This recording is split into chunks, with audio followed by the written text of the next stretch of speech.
में ॻाल्हि कंदासीं जलाल चांडे जो हिकु नायाबु ऐं नयो वाक़ियो असां तव्हांजे आॾो पेश कंदासीं, जेका उमेदु आहे त यूट्यूब ते कंहिं बि शख़्स बयानु न कयो हूंदो। अॼोके वीडियो में असां तव्हांजे लाइ हिकु नायाबु ऐं नयो वाक़ियो जलाल चांडे जो खणी आया आहियूं। दोस्तो, जलाल चांडियो सिंध जो मक़बूल तरीन फ़नकार हुयो ऐं जलाल चांडे जा किस्सा ऐं कहाणियूं हज़ारे मौजूदु आहिनि। जेका बि असांखे ख़बर पवंदी आहे, नॉलेज में ईंदी आहे, उहा असां तव्हांजे लाइ बयानु कंदा आहियूं। दोस्तो, जलाल चांडियो केस्टी फ़नकार हुयो। उन टाइम में केस्टनि जो दौरु हुयो, टीवीअ ते या सीडीअ जो दौरु कोन हुयो, केस्टनि जो दौरु हुयो।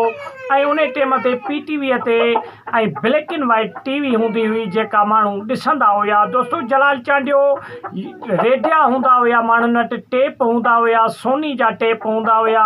दोस्तो, जलाल चांडियो केस्टनि जो फ़नकार हुयो ऐं उन टाइम में केस्टूं जलाल चांडे जूं तमामु घणियूं रिलीज़ थींदियूं हुयूं। ऐं जलाल चांडे जो हिकु अंदाज़ जे मुताबिक़ 17,000 खां मथे केस्टूं रिलीज़ थियूं।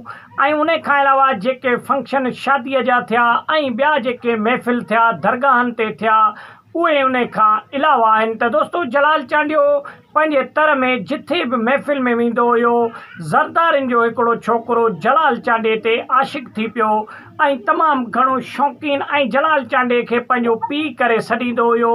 लेकिन जलाल चांडे जी राग उनखे तमामु घणी वणंदी हुई ऐं उहे माण्हू तमामु घणा अमीर ऐं ख़ुशि माण्हू हुया। उन्हनि जे छोकिरे छा कयो, नओं टेप वठी ऐं जलाल चांडे जा केस्टूं जेको आहे सो ॿुधंदो रहंदो। हालांकि नंढड़ो छोकिरो हुयो ऐं जलाल चांडे जी हुनखे आवाज़ कहिड़े तरीक़े सां पसंदि अची वई। पोइ जलाल चांडे जी जेसिताईं केस्ट न ॿुधंदो हो उहो शख़्स, तेसिताईं जेको आहे सो उनखे निंड न ईंदी हुई।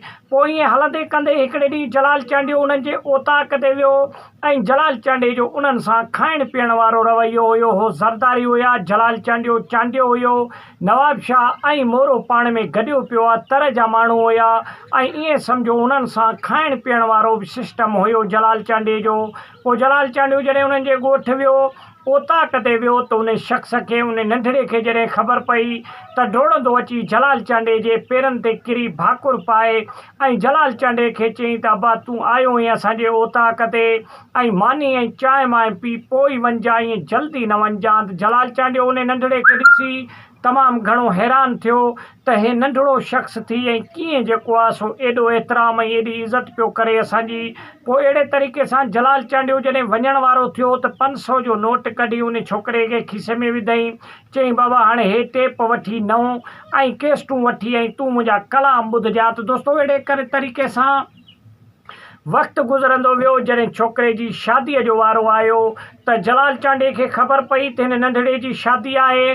तंहिं टाइम में उहो नंढड़ो बि वॾो थी चुको हुयो।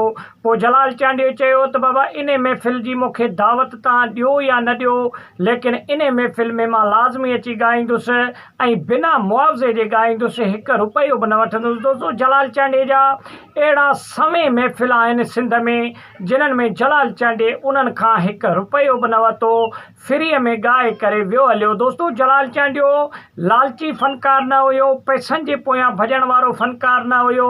जलाल चांडियो शौक़िया फ़नकार हुयो, महफ़िलनि में ॻाईंदो हुयो ऐं जलाल चांडे जो पंहिंजो शौक़ु तमामु घणो हुयो। जलाल चांडियो इज़त जो बुखियो हुयो ऐं जलाल चांडियो लय लस्त जो बुखियो हुयो। जलाल चांडियो चवंदो हो त मुंहिंजी इज़त थिए ऐं मुंहिंजो नालो थिए।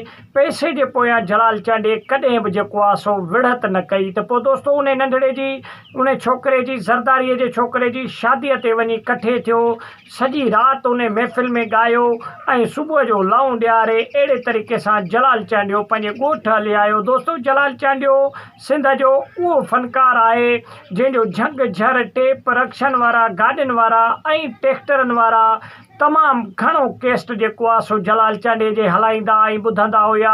ऐं उन टाइम में जलाल चांडियो झंग झर में मशहूरु हुयो ऐं मक़बूल हुयो।